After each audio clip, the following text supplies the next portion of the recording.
Buenas noches, ¿cómo están? Qué lindo estar aquí. Hacía bastante tiempo que no podíamos venir. No estuvimos por estas tierras durante un tiempo, pero el Señor nos permite volver y visitarlos y alegrarnos de ver lo que Dios está haciendo en este lugar. Así que es una enorme alegría poder ver a algunos que hace mucho que no nos veíamos y a otros verlos por primera vez, conocerlos y disfrutar juntos de la comunión. Es tan maravilloso disfrutar de la comunión del cuerpo de Cristo, exaltar juntos al Señor y entender de que no necesitamos, aunque es bueno, es lindo, pero no es imperioso el conocernos físicamente para que cuando nos reunimos podamos entender que estamos en el mismo espíritu, amén, que somos del mismo cuerpo, aunque no nos hayamos visto antes, hay algo que nos mantiene unidos y disfrutamos de la familia de la fe. Así que damos muchas gracias a Dios por la vida de sus pastores, damos gracias a Dios por cada uno de ustedes, los colaboradores, todos los que están trabajando para que la obra del Señor siga extendiéndose en este lugar. Tenemos nuestro corazón aquí desde hace muchos años, orando siempre por esta ciudad, orando por esta congregación y bueno, queremos compartir este tiempo. Mañana vamos a seguir con algunos allí en Radatiri también, pero quisimos pasar antes por aquí, aprovechar este día y disfrutar juntos de este tiempo de comunión y también de palabra para poder ser instruidos en el Señor. Amén. Dejo a mi esposa, ella va a empezar y después continuamos. Bueno, hoy vamos a hacer las cosas a medias. O un poco cada uno. ¿Cómo les va? ¿Cómo están? Bien. Saben que me remonto hace 24 años que nació el Centro Cristiano Caleta Olivia. Ahora, la fecha que yo tengo es el 20 de febrero. Por ahí me la han cambiado, pero es el 20 de febrero, les aviso porque estuve ese día. Comenzamos en una carpa que estaba ubicada donde está ahora una de las estaciones de servicio más grandes de acá de la ciudad, sobre la avenida. Y era verano y estaba hermoso el clima y la gente comenzó a acercarse. No sé si alguno se acercó a esa carpa de los que están acá en algún momento, pero fue tan... ya levantó la mano, claro. Y ¿saben qué? Fue tan hermoso y tuvo muchos procesos en la iglesia, esta iglesia congregación de Caleta Olivia. Pero ¿saben qué es lo más maravilloso? Que siguió perseverando. Y si hoy estamos aquí, es solo la gracia de Dios y la perseverancia de todos ustedes en distintos momentos de la historia que les tocó vivir. Así que nosotros estamos agradecidos a Dios. No vamos a poder estar ese día, supongo que van a festejar, pero me adelanto a los festejos y agradecerle al Señor por los pastores primero que estuvieron y vinieron a ese desafío, por Ramón y Mari que siguieron, y por Samuel y Guadalupe que también estuvieron, nuestro hijo estuvo pastoreando con su familia acá un tiempo, y ahora por la familia de Aquino. Le damos un aplauso al Señor por esta fidelidad de Él. Agradecidos a Dios. Dios es bueno. Dios es bueno, su iglesia es imparable. ¿Cuántos lo creen? A su iglesia nada ni nadie la va a detener. Dios planeó y diseñó la iglesia para que trascendiera fronteras, para que trascendiera dificultades, para que avanzara en medio de las más densas tormentas y crisis y problemas. La iglesia sigue avanzando. Amén. Y esto pasa en cualquier parte del mundo donde usted vaya. La iglesia sigue avanzando. Entonces, venir aquí y ver cómo esto continúa y haber estado en otros lugares del mundo y ver cómo la iglesia sigue continuando, avanzando, perseverando, no hay mayor satisfacción para nosotros. Así que agradecida a Dios por esto, y seguramente vamos a ver el festejo y todo lo que van a hacer, pero que solo recuerden en estos 24 años una palabra simple: gratitud. Dios es y ha sido bueno siempre. ¿Cuántos decimos amén? Bien, bueno, vamos a comenzar en esta noche. Nosotros queríamos compartir entre los dos una palabra que tiene que ver con todo lo que hemos estado hablando en el año 23 / primer trimestre del año 24 que comenzamos, que llamamos un año para hablar de la reconciliación de todas las cosas. Todos saben de este tema, ¿verdad? Yo sé que acá son muy instruidos, muy aplicados y siguen la tarea. Y en ese reconciliar todas las cosas, este último trimestre que ya termina en marzo, nos queda un mes nomás, en este cuarto trimestre estamos hablando de ¿qué? A ver, ¿reconciliados con quién? Con el mundo, muy bien, reconciliados con el mundo. ¿Por qué? Porque entendemos la necesidad que la iglesia y que cada uno de nosotros pueda comprender el alcance que tiene la palabra de Dios para la humanidad. Y no se trata, cuando decimos reconciliados, de que estamos enojados, enemistados con el mundo y ahora nos vamos a amigar. ¿Saben? Ustedes han aprendido que es mucho más que eso.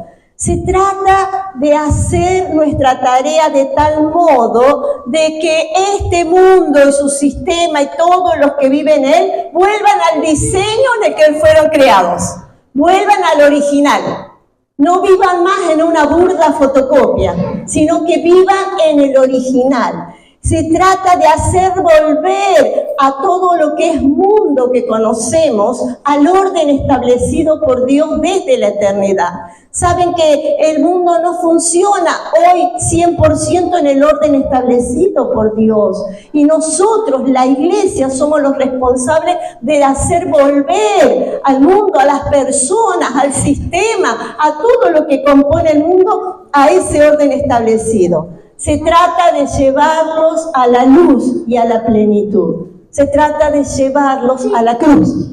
Ese es el mayor desafío que tenemos como iglesia. Por eso hablamos en este mes de enero del amor al mundo específicamente. Si vamos a reconciliarlo al mundo, hay algo que tiene que ser clave, que es el amor al mundo.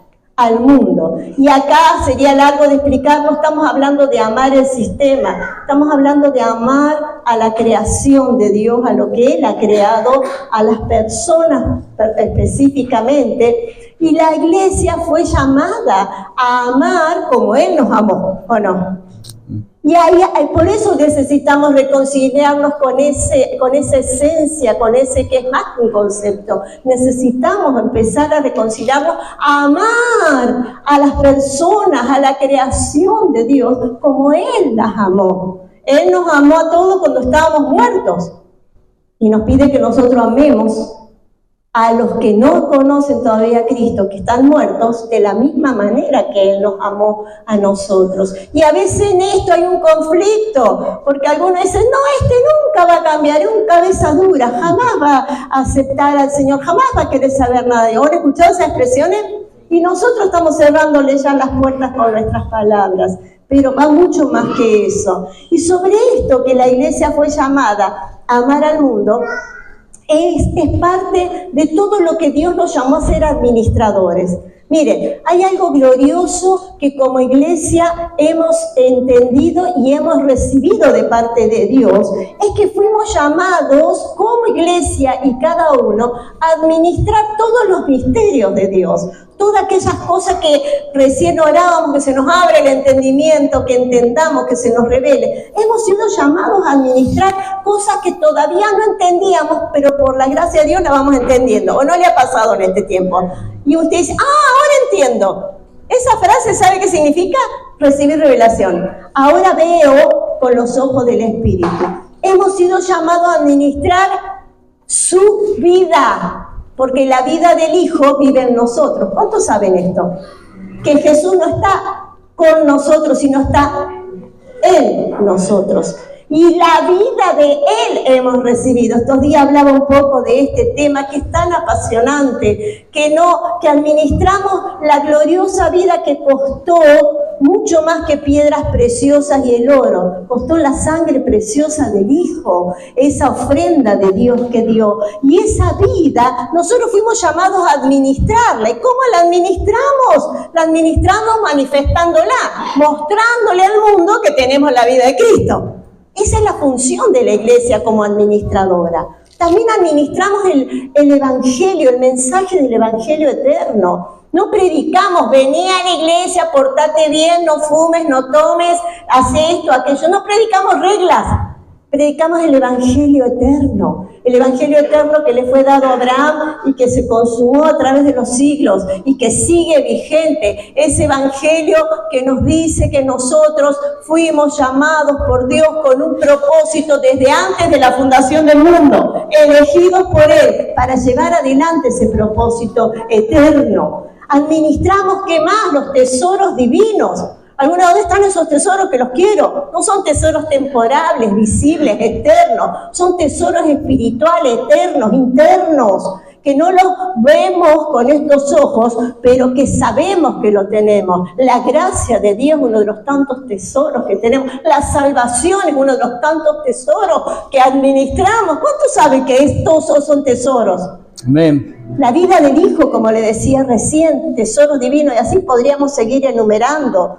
Administramos algo fundamental que es su propósito eterno.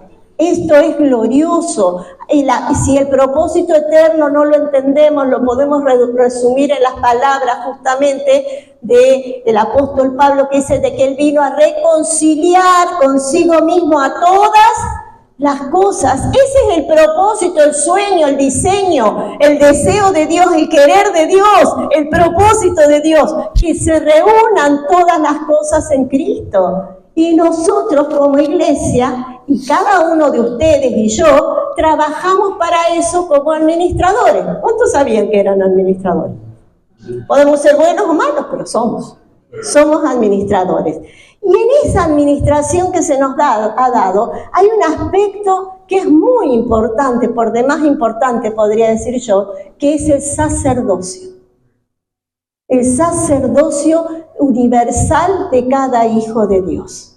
Ese sacerdocio, y entender, porque a veces pensamos que fuimos llamados a ser salvos para disfrutar nosotros. Bueno, ahora que conocí al Señor, Dios me salvó, Dios me libertó, Dios me sanó, Dios me lleva al cielo, y todo es me, ¿no? Pero es mucho más que yo. Diga, es mucho más que yo. Es mucho más que yo. Es la iglesia, es el plan de Dios eterno. Y por eso el sacerdocio es un aspecto por demás importante al que nosotros fuimos llamados a administrar para poder realizar la gran tarea que todo creyente fue llamado. Y esa gran tarea es el sueño de Dios, que ninguno se pierda.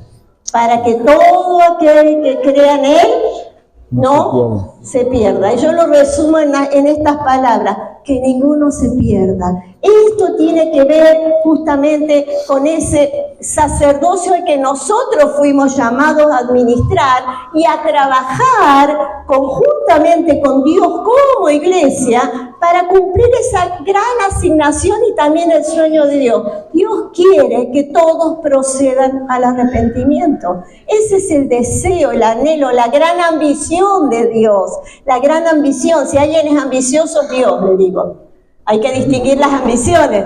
A veces la gente es ambiciosa por cosas materiales, pero la gran ambición del Padre es que ninguno se pierda. Y esa gran ambición Dios nos la dio a nosotros para que la administremos, ¿saben cómo? Como sacerdotes. ¿Por qué como sacerdote? Porque el sacerdocio que cada uno de nosotros debe ejercer tiene que dejar de ser una simple declaración, yo soy sacerdote de Dios porque lo dice la Biblia, para convertirse en el motor de vida de nosotros, para convertirse en la razón de vida a la cual fuimos llamados. ¿Saben que un sacerdote, no voy a hacer un estudio de sacerdocio, sino solamente mencionar algunas cosas, es alguien que extiende puentes? Esa es la idea, ¿no? Es el que acorta distancias. ¿Entre quién? Entre Dios y la creación. Están los sacerdotes. ¿Quiénes son los sacerdotes? La iglesia. cada uno de nosotros. No es tarea pastoral, no es tarea de algunos de los diáconos o del hermano que trabaja, es la tarea de toda la iglesia, ser ese sacerdote que va cortando distancia y que va extendiendo puentes. ¿A quién? A la gente. ¿A quién? Al vecino. ¿A quién? Al mundo. ¿A quién? Al que necesita de Dios. ¿A quién? Al que no le conoce, al que le rechaza. Constantemente nuestra tarea sacerdotal es extender puentes y acortar camino. Es el nexo de reconciliación con Dios. Pablo decía que había un grito dentro, ¿no? Que reconciliemos al mundo con Dios. Reconciliar tiene que ver con una tarea sacerdotal que nos compete a todos. Y eso es lo que nosotros en esta noche, de una de las tantas verdades que queremos dejar plantadas, es que ustedes entiendan que pueden ejercer ese rol de sacerdocio universal porque vino anexado a la salvación. Nadie se lo puede quitar. ¿Vieron un sticker que se pega? No te lo podés quitar. Yo soy salvo, pero no soy sacerdote. No, si sos salvo y conociste a Dios y naciste de nuevo, sos un sacerdote. Y ese sacerdote, que es un ministerio y una administración que tenés que llevar adelante, ¿es para qué? Para orar por los perdidos. Para comenzar a entender la necesidad de que hay gente que todavía no conoce al Señor. Y nos tiene que doler. Como sacerdotes nos tiene que doler. Por eso dije que es más que soy salvo, me voy al cielo yo, no importa los demás. Hace muchos años, los más viejitos se acordarán como yo, se cantaba una canción a los niños, decían, me voy con él, yo no me quedo, me voy con él. Que se queden, los demás no me importa, me voy yo. El tren de la salvación, ¿cuántos se acuerdan? Yo subo el tren, el boleto tengo. ¿No? Aleluya, no hay nada que pagar, pipi, suena, decía la bocina, yo me voy. ¿Y los demás? No había lugar, parece, para nadie más que para mí. Pero no es así. El sacerdote es el nexo de reconciliación, es aquel que ora por los perdidos, que le importa que su esposo, esposa, hijos todavía no hayan experimentado la vida y sean de Dios, sean de Cristo. Es aquel que le duele el dolor ajeno, aquel que pone su corazón en la miseria, es el buen samaritano que va a dar una milla más para ayudar a aquellos que necesitan.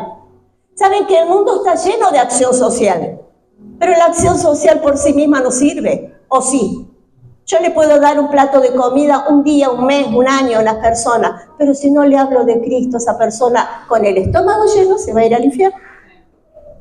Es mucho más que eso. ¿Puedo dar el plato de comer? Sí. Y claro que en estos tiempos, más que nunca que estamos pasando crisis, necesitamos ayudarnos todos, pero conjuntamente con eso, ejerciendo el rol de sacerdotes y acercando a esas personas a Dios. No a la iglesia, no al auditorio, a Dios. Incluyéndolos, acercándolos que puedan experimentar o ver de manera experimental el amor de Dios. Un sacerdote es quien invierte tiempo y recursos para que el reino se extienda. Cuando ustedes recién leíamos y vimos la placa de vamos, ¿saben qué están haciendo ahí? Sacerdotes. ¿Cuántos se imaginaron que no están solamente dando un billete? Están ejerciendo el rol sacerdotal, porque están permitiendo justamente que otras personas puedan conocer el Evangelio y escuchar esta misma palabra. Hay algo que a mí me impactó. Nosotros venimos de estar 3 meses en España. Allí tenemos nuestra hija en Barcelona con su familia, su esposo y sus hijas, y están trabajando en una red que se ha formado y se están fundando congregaciones para la gloria de Dios. Hay una que está muy lejos, se llama Obarco de Valdorras, en Galicia. Es un lugar lejos, es una ciudad pequeña, pero saben que esas personas fueron enviadas y ellos tuvieron el llamado para ir a hacer esa tarea sacerdotal. Pero muchos de lo que aportamos y podemos dar para Vamos está contribuyendo para que esta verdad lo escuchen ellos. Y estuvimos en ese lugar y ellos tienen un living grande y estaba lleno de personas que nunca habían escuchado de la necesidad de verse realmente, de entender la gracia, el nuevo pacto, de entender lo que significa esta verdad que estamos viviendo. Y ellos están experimentando lo mismo que ustedes. Pero ¿sabe qué? Por el aporte de todos y cada uno. Entonces, en cierto modo, el sacerdocio se cumple así. Por eso los desafiamos, los animamos, sus ofrendas, su generosidad, sus diezmos, porque no estamos negando los diezmos, contribuyen, ayudan para la extensión del reino. ¿Cuántos me van entendiendo? Por eso un sacerdote no solo invierte tiempo en oración, tiempo en visitar, en acercar personas, sino también recursos. Pueden ser recursos humanos, pero lo que sea que tengan. Y es interesante que el apóstol Pablo en Romanos 15:15, quiero leer 2 versículos nomás, dice estas palabras: sin embargo, les he escrito con mucha franqueza sobre algunos asuntos como para refrescarles la memoria. Me he atrevido a hacerlo por causa de la gracia que Dios me dio, para ser ministro de Cristo de Cristo Jesús a los gentiles.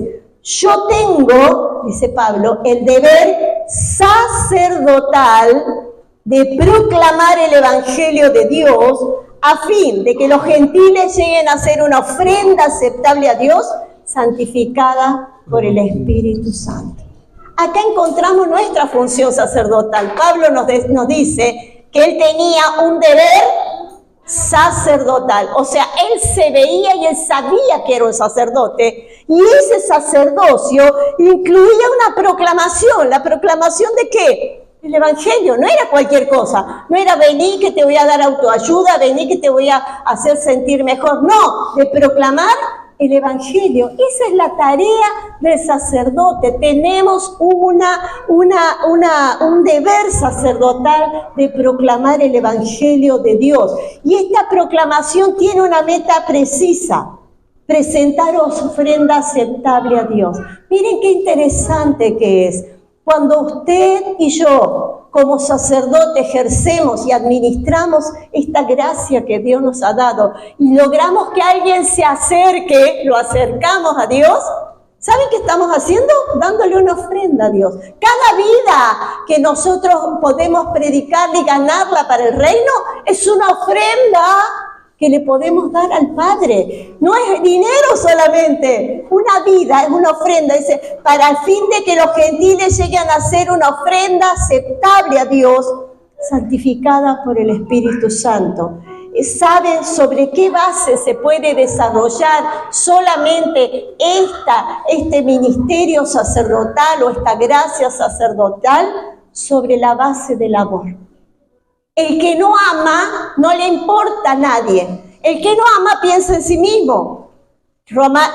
Corintios 13 nos habla del amor, lo que no es y lo que es. La base fundamental de poder desarrollar el sacerdocio acercando a otros a Dios es el amor. ¿Y qué tiene que ver el amor con la función sacerdotal? Todo, diga conmigo todo. Todo. Todo. Porque por amor predicamos, por amor enviamos personas que vayan a otros lugares, por amor perseveramos en esta vida, en esta gracia, por amor expresamos la vida de Cristo con la familia, en el trabajo, en el lugar que estemos, por amor damos, como decía recién, con generosidad, por amor podemos hacer propias las palabras del apóstol Pablo que decía: yo mismo me gastaré aún de lo mío. ¿Para qué? Para que siga creciendo el Evangelio, para que el reino se siga extendiendo. Por amor nos gastamos y gastamos nosotros y nos desgastamos. Por eso, aunque el hombre exterior va cayendo, se darán cuenta, las chapas de algunos van cayendo, las arrugas empiezan a aparecer, por el interior se va renovando. ¿Cuándo? Cuando podemos entender que el propósito por el cual nosotros servimos a Dios es ser ese nexo, esos sacerdotes para acercar a un mundo que necesita, Caleta Olivia necesita de Cristo. Caleta Olivia necesita de Cristo. Hace muchos años había un lema en esta iglesia que decía, Caleta, acércate a la vida. ¿Cuántos se acuerdan? Y había carteles por todos lados. Y era muy significativo eso. No decía acércate al centro cristiano, acércate al pastor, acércate a una iglesia, acércate a la vida, que eso es lo que nosotros tenemos que entender. Por eso, esta tarea sacerdotal que se nos ha encomendado no puede ser realizada, y esto lo voy a reiterar, de que no, por otra manera que no sea por la fuerza tan poderosa que tiene el amor. No hay forma de hacer esta tarea si no entendemos y podemos comprender y aplicar y manifestar el gran amor de Dios que tuvo primeramente para nosotros. Vuelvo a decir y reiterar este pasaje, con esto ya dejo a mi esposo que siga. Nosotros, cuando estábamos muertos en nuestros delitos y pecados, Dios nos amó, nos salvó, nos reconcilió, nos acercó, cuando no éramos nada. Y Él nos manda que amemos con el mismo amor de Él, no con un amor similar, con Él, porque dice la palabra que el amor de Cristo ha sido derramado en nuestros corazones. ¿Con qué amor debemos amar? Con el amor que Él nos amó. Por eso la tarea sacerdotal que se nos ha encomendado no puede ser realizada de otra manera que no sea por medio de la fuerza que tiene el amor. Amén. Y ahora seguimos escuchando sobre este amor divino.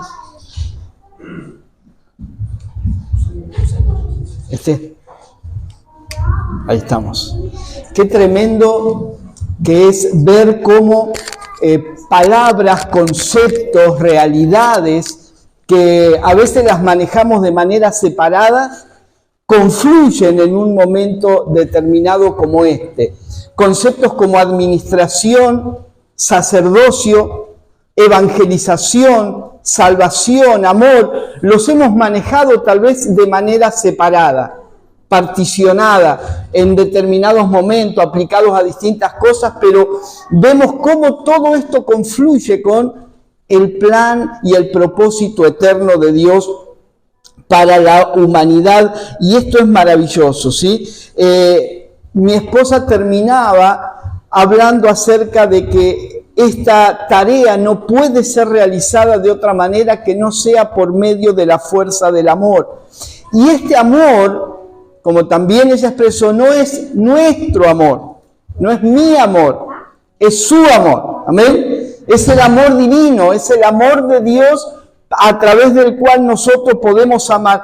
Pero este amor no es solamente o no puede ser solamente una expresión verbal. Decirle a alguien te amo y no demostrarlo no tiene mucho sentido. El texto más conocido de la Biblia es Juan 3:16, usted lo sabe de memoria, ¿no? De tal manera o tanto amó Dios al mundo que dio, no dice que dijo. Imagínense que Dios se hubiera quedado en el cielo gritándonos que nos ama, pero no hubiera hecho nada. ¿Nos hubiera servido de algo? No. Pero el amor de Dios se manifestó de una manera práctica, dio a su Hijo, ¿sí? Esa fue la demostración práctica del amor. Por eso el amor verdadero, el amor que impulsa como motor de nuestro sacerdocio, ¿sí? A favor de la transformación de la tierra, ese amor debe traducirse en acciones concretas. Y esas acciones concretas tienen que ver con la evangelización del mundo y tienen que ver con la transformación de la tierra. Déjenme leerle un texto que todos conocemos, pero vale la pena reiterarlo. Hechos capítulo 1, versículo 8. Allí el Señor establece, ya había dado el mandamiento. Antes, en los evangelios encontramos que Jesús había dado el mandamiento a los discípulos de ir por todo el mundo y hacer discípulos, predicar el evangelio. Pero Hechos 1:8 reafirma esta misión y dice, pero cuando venga el Espíritu Santo, ¿sí? Cuando venga el Espíritu Santo sobre ustedes, recibirán poder y serán mis testigos, tanto en Jerusalén como en toda Judea y Samaria y hasta los confines de la tierra. Ahora, este texto comienza diciendo cuando venga el Espíritu Santo. ¿Cuántos saben que el Espíritu Santo ya vino? Amén. O sea, aunque algunos evangélicos sigan orando, ven Espíritu Santo, o cantando, ven Espíritu Santo, algo que no tiene mucho sentido. ¿Por qué? Porque ya vino. Si usted, imagínese que usted llegó a la reunión y el pastor le dice, por favor, vení esta noche a la reunión. ¿Qué le diría usted? ¡Ya vine! ¡Ya vine! Bueno, déjeme darle la noticia, el Espíritu Santo ya vino. Es una persona que ya vino. Y desde cuando vino allí en Pentecostés no se fue nunca más. ¿Está bien? Son verdades que están ahí en la palabra, pero que a veces, ¿no?, por algunas cuestiones evangélicas que tenemos, las perdemos de vista, ¿no? Algunas costumbres que no están sustentadas en las Escrituras. Ahora, este texto establece la misión. Y esa misión tiene que ver con el sacerdocio y tiene que ver con la manifestación del amor. Jesús comienza diciendo y estableciendo la misión y dice que serán testigos.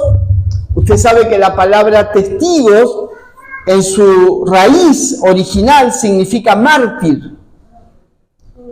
¿Sí? Lo que Jesús les estaba diciendo es, ustedes van a tener que dar la vida por causa del Evangelio. El Evangelio les va a llevar la vida. No le estaba prometiendo una vida más fácil.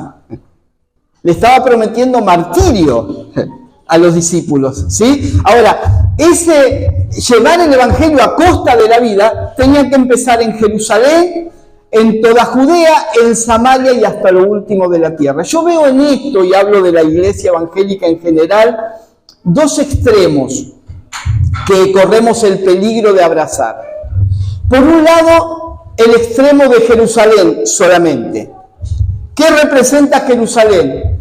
El lugar de pertenencia. Cuando Jesús dijo esto, estaban en Jerusalén, ¿sí? Entonces, era el inicio. Para muchos, toda su vida de evangelio, y hablo de pastores, hablo de creyentes, tiene que ver con su localidad, y algunos ni siquiera la localidad, con su barrio, y algunos ni siquiera el barrio, con la congregación. Que crezca nuestra congregación. Y les va la vida en eso, en que todo se trata de que crezca mi congregación.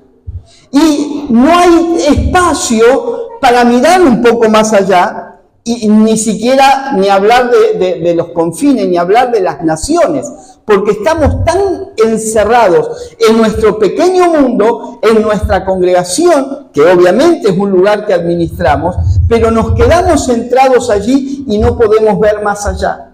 Y está el otro extremo, el que ve las naciones y dice, quiero ir a predicar a las naciones, pero nunca le habló al vecino.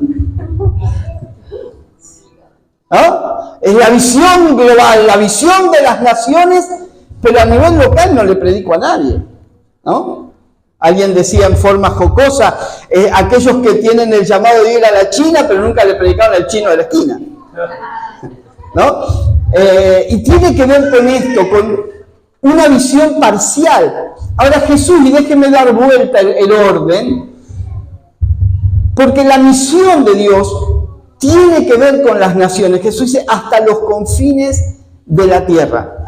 La visión de Dios abarca todas las naciones. ¿Saben qué? Uno de los conceptos que lo sabemos desde siempre, mire, yo nací en el Evangelio, así que hay cosas que las sé desde chiquito, pero que hace no tanto tiempo me hizo un clic, cuando dice la Escritura, todas las naciones, Dios dice, todas las naciones que llevan mi nombre. Esto es tremendo, no hay una nación de Dios. Todas las naciones, dice Dios, llevan mi nombre. Así que ¿a dónde tiene que llegar el Evangelio? A todas las naciones. Absolutamente a todas las naciones. La visión global tiene que ser parte de nuestro sacerdocio indefectiblemente. Claro, después si empezamos a cerrar el círculo, encontramos la nación. Nuestra nación argentina, tenemos una responsabilidad en la extensión del Evangelio. Si achicamos, podemos pensar en la provincia de Santa Cruz. Tenemos una responsabilidad en esta provincia que Dios los ha puesto. Si achicamos, tenemos la ciudad de Caleta Olivia, que es un ámbito de administración que Dios le ha dado a cada congregación que está en esta ciudad. Si achica el círculo, está el barrio en el que Dios lo puso. No solo el barrio donde Dios puso la congregación. El barrio donde está cada uno de ustedes, porque si nosotros miramos el barrio donde está esta congregación, es muy pequeño en comparación a toda la ciudad. Ahora, si unimos todos los barrios donde pertenece cada uno, me animaría a decir que cubrimos gran parte de la ciudad, ¿sí o no? Son ámbitos de administración sacerdotal que Dios nos ha dado. Y si cerramos más el círculo, su casa. Y entonces ahí empezamos Jerusalén, toda Judea, Samaria y hasta los confines de la tierra. ¿Ven? Este es el ámbito de administración sacerdotal. La iglesia no puede abstraerse de esta realidad porque Jesús, de manera muy específica, antes de partir, y usted sabe que si usted sabe que se va a morir y tiene 10 minutos para decir algo, no va a decir pavada. ¿Qué va a decir? Lo que considera más importante. Jesús lo último que le dijo prácticamente a los discípulos fue: esperen que venga el Espíritu Santo. Y cuando venga el Espíritu Santo, ustedes la van a pasar bomba. ¿Dijo así? Van a ser gente exitosa y no los parará nadie. No. Cuando venga el Espíritu Santo van a ser testigos a costa de su vida, porque este es el todo del Evangelio. Que el Evangelio llegue a las naciones de la tierra. ¿Y cuántos saben que el Evangelio llegó a las naciones de la tierra? Se cumplió lo que Jesús dijo. ¿Por qué? Porque en este texto no solamente aparece la misión, sino el poder. Diga, la misión y el poder. Porque si yo le digo a usted que haga tal cosa, pero no le doy los elementos necesarios o el poder necesario, usted no lo puede hacer. Jesús le dijo a los discípulos que hagan algo, que lleven el Evangelio a los confines de la tierra, y les dio, no los envió con las manos vacías, los envió con las manos llenas. ¿Llenas de qué? De poder. No llenas de estrategias, llenas de poder. Porque lo único que iba a hacer posible que se cumpla la misión de reconciliar al mundo con Dios era el poder del Espíritu Santo. Por eso le dice, recibirán poder. Es un poder que se recibe. ¿Cuándo lo recibimos? Cuando recibimos el Espíritu Santo. ¿Cuándo recibimos el Espíritu Santo? El día que nacimos de nuevo. O sea, si usted nació de nuevo, usted ya recibió ese poder, no lo tiene que recibir en una reunión, usted ya lo recibió porque tiene a la persona del Espíritu Santo habitando dentro suyo. Entonces, el poder, hoy cantábamos todas las cosas que Él nos ha concedido, quiero ver todo lo que nos ha concedido. Dentro de todo lo que Dios te ha concedido, está el poder para transformar el mundo. Mire, si entendiéramos el 10% de lo que eso significa, no nos pararía nadie en la evangelización. El poder para cambiar el mundo iba a ser recibido por los discípulos y fue recibido por ellos, pero también ese poder ha sido recibido por nosotros. Y ese poder es el que nos capacita. Porque claro, cuando hablamos de evangelización, no sé si a usted le pasa, pero cuando hablamos de evangelización, cuando hablamos de amar al mundo y reconciliar al mundo y de transformar el mundo, y sin ir más lejos, si miramos la ciudad de Caleta Olivia, se hace una tarea difícil, ¿sí o no? Yo le digo, vamos a ganar a todo Caleta Olivia para Cristo. Y usted va a decir amén, pero por dentro va a decir, ¿y cómo? ¿Sí o no? ¿Y cómo? ¿Cómo lo hacemos? Ahora, Dios nos ha capacitado con el poder. Nos ha dado la misión y nos ha dado el poder para que eso sea una realidad.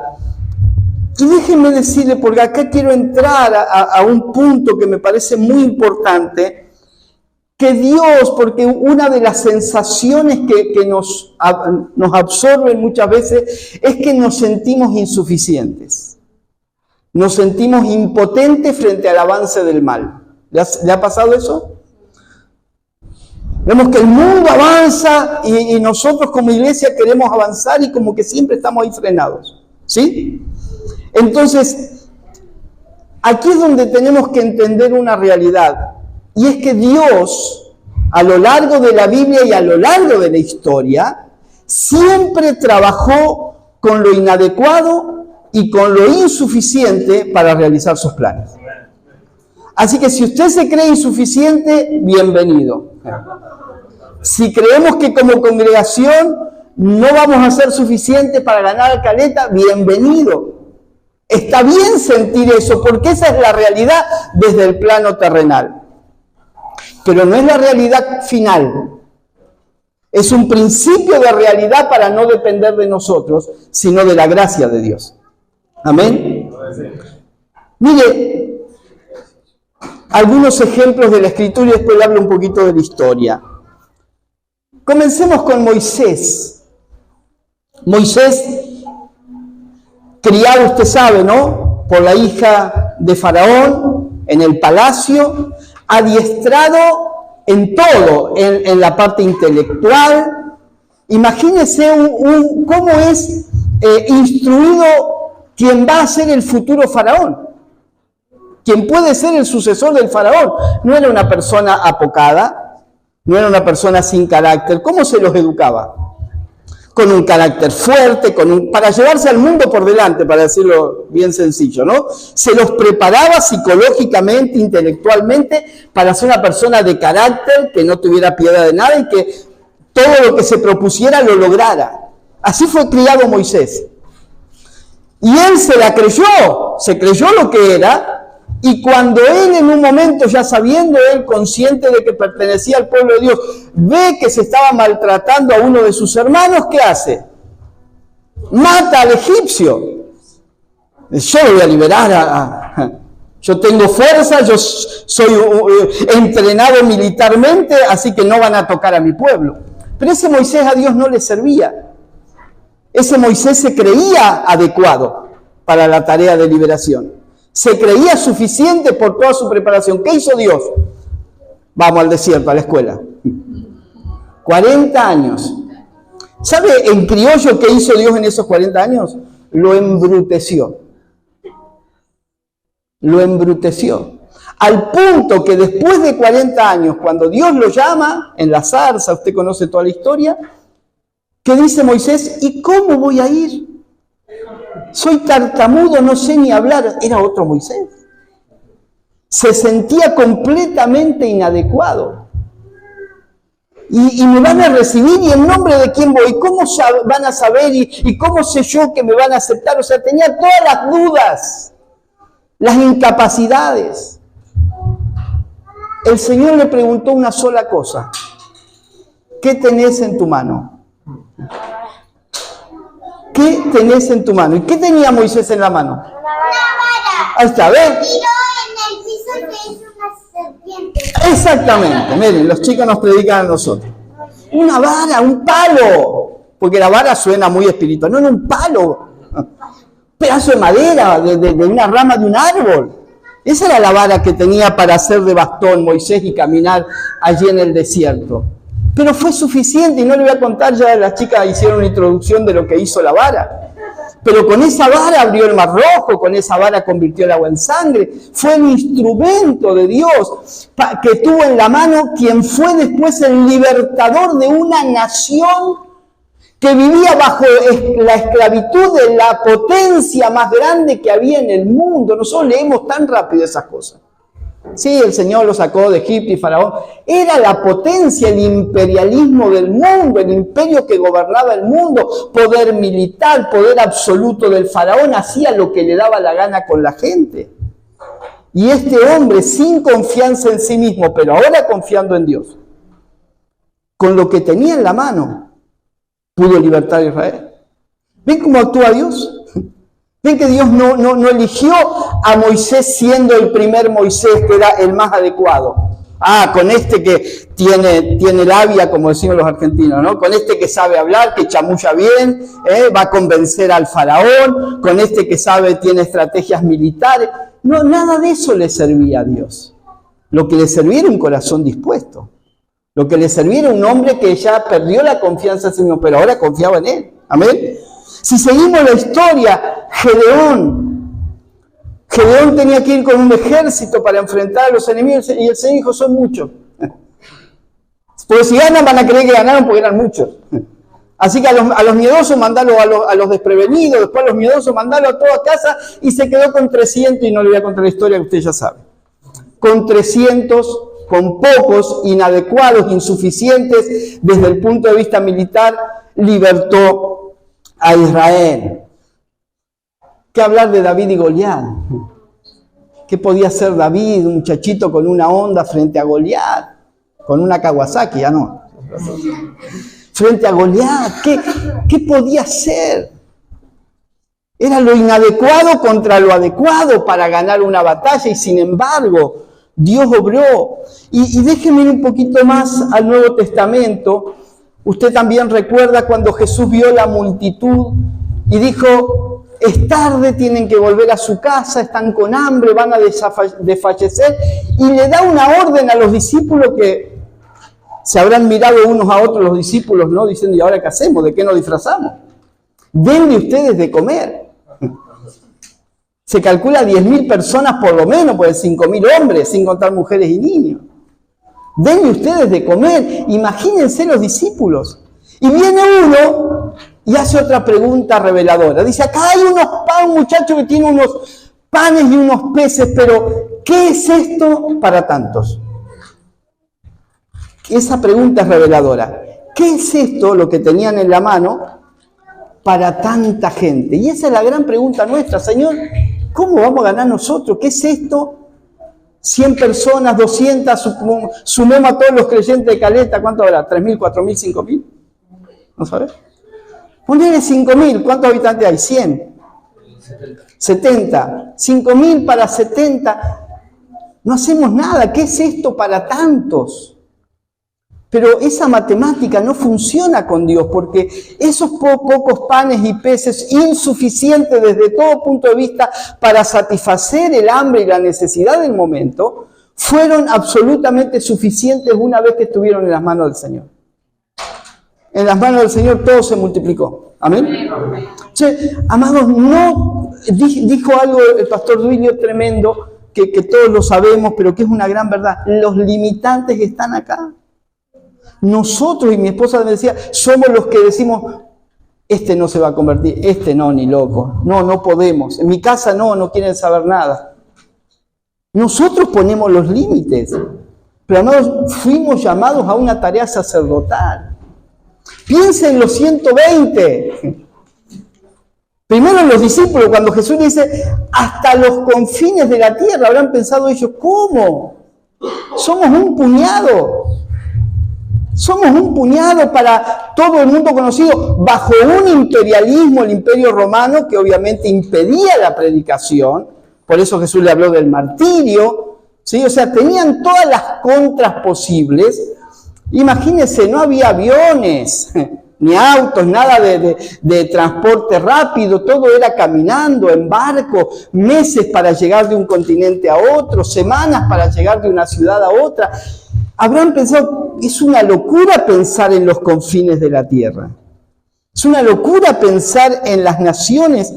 Sin embargo, amados, y por favor reciba esto, ese grupo de esos 120, en poco tiempo, y cuando hablo de poco tiempo, es poco tiempo, de acuerdo a las circunstancias reinantes, ya para el año 50 aproximadamente el apóstol Pablo dice, todo lo he llenado del Evangelio de Cristo.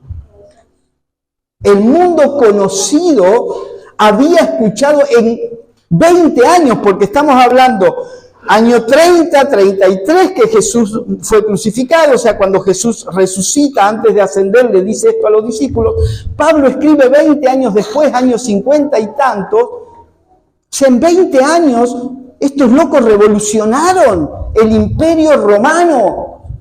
Revolucionaron el mundo conocido y nosotros que tenemos elementos que ellos nunca soñaron, nos creemos impotentes, nos creemos insuficientes, creemos que no vamos a poder, creemos que es una utopía, creemos que es inalcanzable. Imagínense lo que hubieran pensado los discípulos si alguien hubiera vuelto del futuro. ¿Quién le gustaría volver un ratito al primer siglo? Un ratito nada más, por favor. 2 minutos. A decirle a Pablo, a decirle a Pedro, a Juan: vamos muchachos, vamos, porque llegará un día en que el nacimiento de Cristo partirá la historia de la humanidad en dos. ¡Wow! No, hubiera dicho Pedro, ni loco. ¿Cómo va a suceder eso? ¿No? Llegará un día en que toda la humanidad va a celebrar el nacimiento de Jesús como una fiesta que en todas las naciones del mundo. Es una locura. Llegará un día, Pablo, en que todos celebrarán la Pascua cristiana, la Pascua de Cristo, la muerte y la resurrección del Señor. Imagínense, hubiera sido una locura para ellos. Sin embargo, esto es una realidad. Amados, déjenme ya para ir cerrando un poco. Necesitamos rever la historia. Si usted tiene dudas de lo que Dios puede hacer en Caleta Olivia, de lo que Dios puede hacer en Santa Cruz, lo que Dios puede hacer en Argentina y lo que Dios puede hacer en las naciones de la tierra, si usted tiene dudas, mire la historia, lea la historia. La iglesia de Cristo, el cristianismo en el mundo ha sido la fuerza de mayor transformación a lo largo de toda la historia. Cuando Jesús le dijo recibirán poder, les estaba diciendo lo mismo que Jesús había dicho antes: las puertas del infierno no prevalecerán contra la iglesia.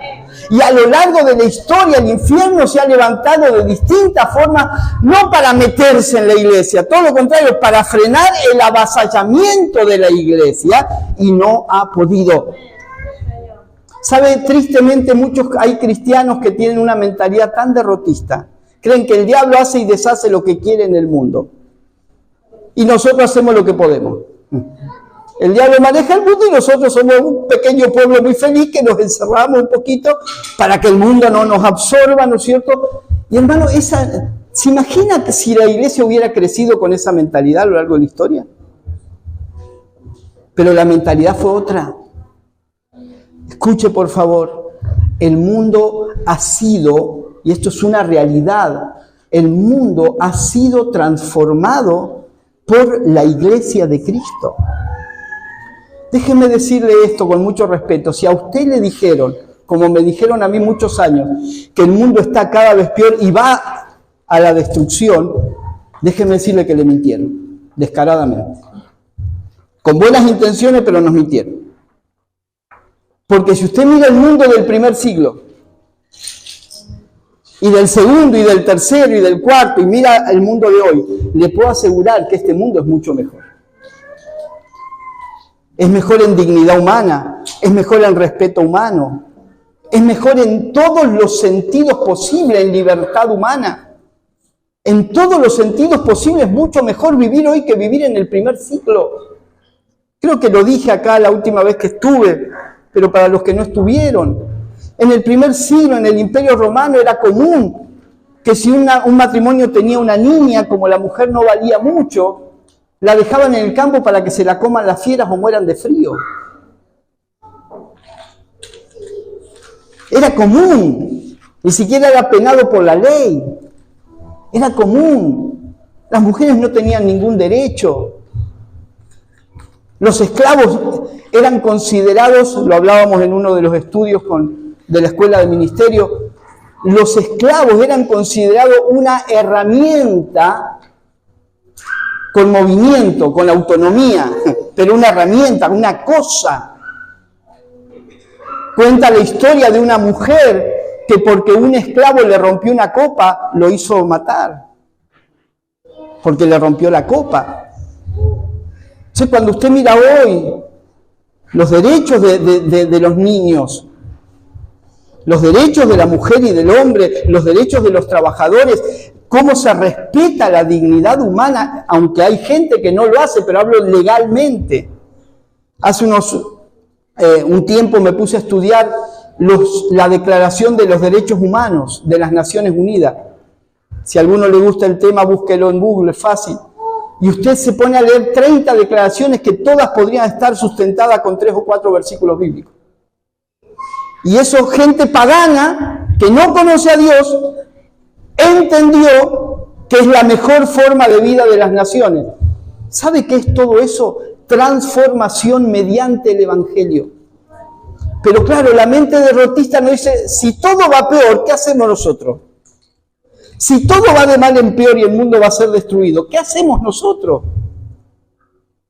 ¿Cuál es nuestra función, nuestra tarea? Ahora, cuando entendemos reino y cuando entendemos nuestra tarea sacerdotal y cuando entendemos lo que ha sucedido, no lo que creemos que puede ser posible, lo que ya ha sido posible en la historia humana, podría darle indicadores de todo tipo. Estúdielo si le interesa y si quiere saber más. Pero es mentira desde todo punto de vista que el mundo está cada vez peor. La Iglesia de Cristo ha sido un factor de transformación en las naciones de la tierra. Las expectativas de vida han aumentado tremendamente.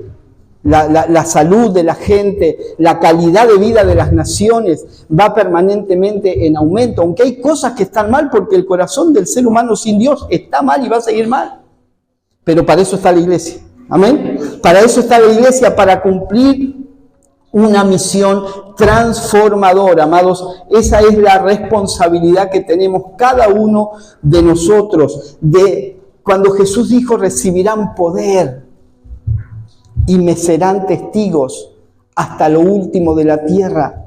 Hoy todo eso se está cumpliendo.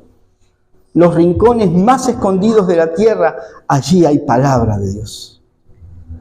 Hace unos años el Señor nos permitió ir a un equipo apostólico a Samoa, una isla en el Pacífico, a unas 4 horas en vuelo de Nueva Zelanda o de Australia, que son las islas grandes más cercanas. Fuimos los primeros de habla hispana, predicadores de habla hispana que llegamos a ese lugar. Nadie que hablaba español había ido a predicar ahí, solamente gente que hablaba inglés y otros idiomas. Y el Señor nos permitió llegar ahí, y ahí hay pueblo de Dios. Ahí hay pueblo de Dios. En todas las islas, Nueva Guinea, Papúa, Samoa Occidental, Samoa Americana, Tonga, Fiji, todas las islas que están perdidas en el Pacífico, a horas y horas de vuelo unas de otras, en todas esas islas hay testimonio del Evangelio. ¿Se da cuenta el poder que hay en la iglesia? ¿Se da cuenta el poder que Dios depositó cuando dice, cuando venga el Espíritu Santo recibirán poder? Amados, el Espíritu Santo ya vino y el poder ya ha sido recibido. El tema es que lo usemos. El tema es que lo creamos y lo usemos para la transformación de las naciones. La iglesia a lo largo de la historia ha sido imparable. Usted sabe, no hace falta que yo le cuente, todo tipo de ideologías han caído en el mundo.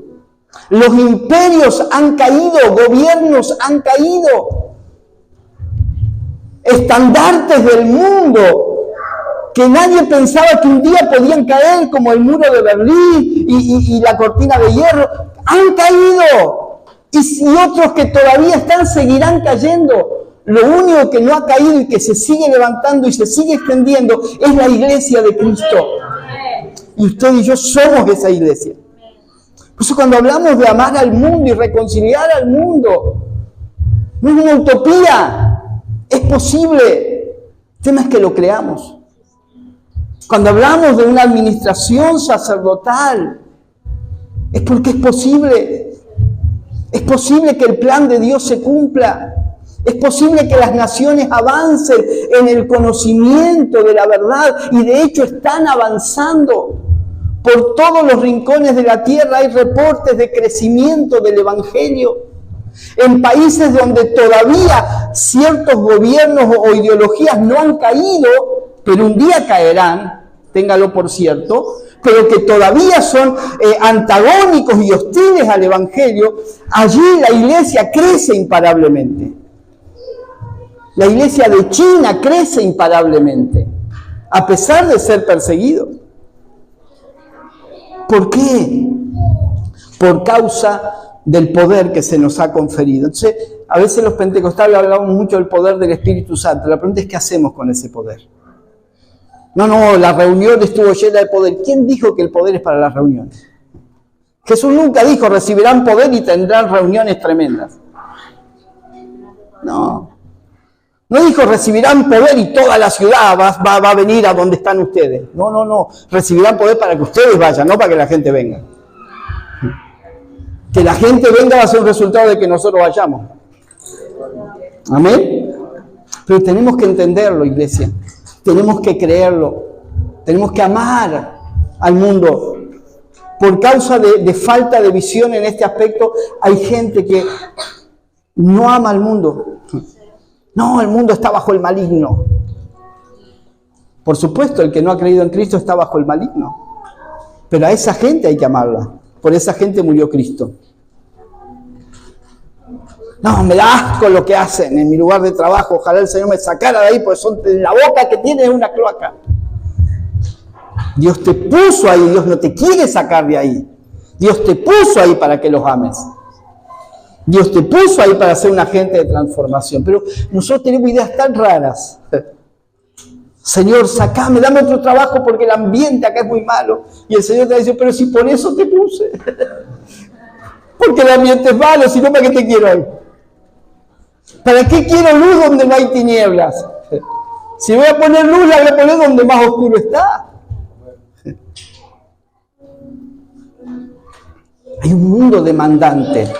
Hay un mundo que está esperando por la manifestación de los hijos y de las hijas de Dios. Yo no sé usted, pero yo no estoy esperando que el Señor nos saque de este mundo y que acá se destruya todo. Es terrible ese pensamiento. Estamos esperando que el Señor nos use para cambiar la realidad, para seguir transformando las naciones de la tierra, hasta que Cristo venga y se consume completamente su reino en esta tierra. Y todas las naciones se tengan que postrar ante Él. Pero mientras tanto hay un trabajo, hay una tarea que nosotros tenemos que realizar con todas las naciones que llevan su nombre. Mire, toda la tierra es Tierra Santa.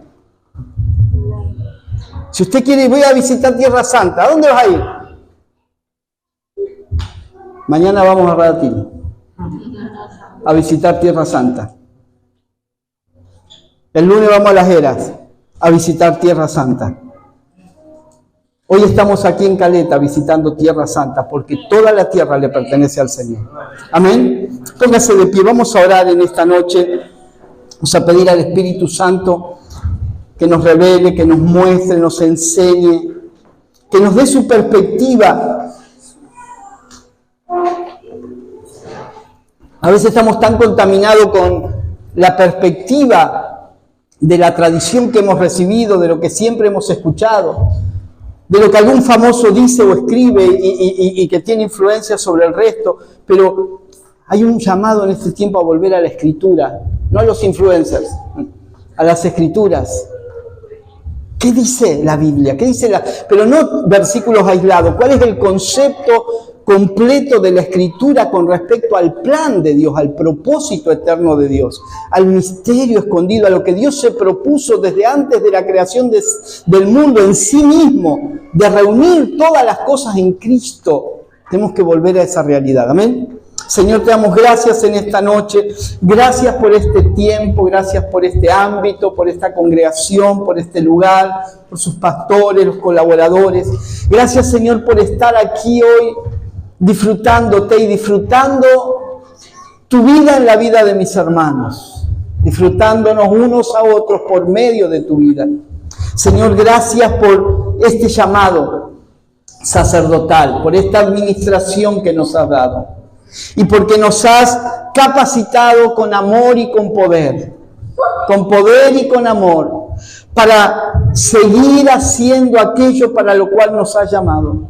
Señor, queremos animarnos con lo que ha ido sucediendo en 2000 años de historia.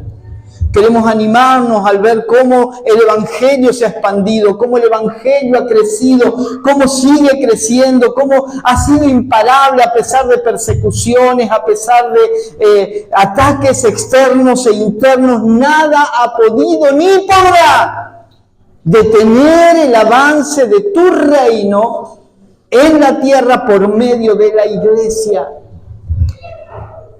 Señor, danos conciencia y entendimiento de lo que ya tenemos. No pedimos poder, tenemos poder. El Espíritu Santo, no pedimos que venga el Espíritu Santo. Creemos y entendemos que ya vino y ya nos ha capacitado con el poder necesario para poder llevar el Evangelio, ser testigos a una costa de nuestra propia vida.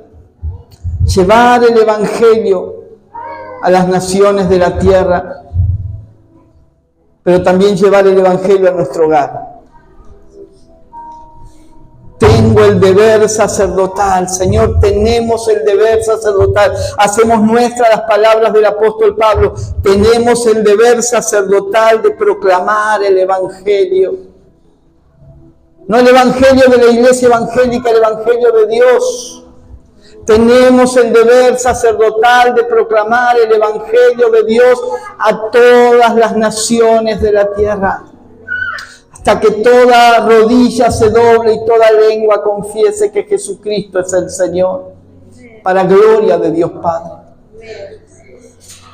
Señor, gracias, porque somos parte de esta iglesia gloriosa, de este sacerdocio santo, de este linaje escogido, el verdadero linaje escogido, que es tu iglesia. La única nación santa que es tu iglesia. El pueblo que has adquirido para ti, que es tu iglesia. Como agente de transformación, como la sal que da sabor, que preserva, que trae salud al mundo, y como la luz que ilumina las tinieblas. Gracias, Señor. Amén. Amén.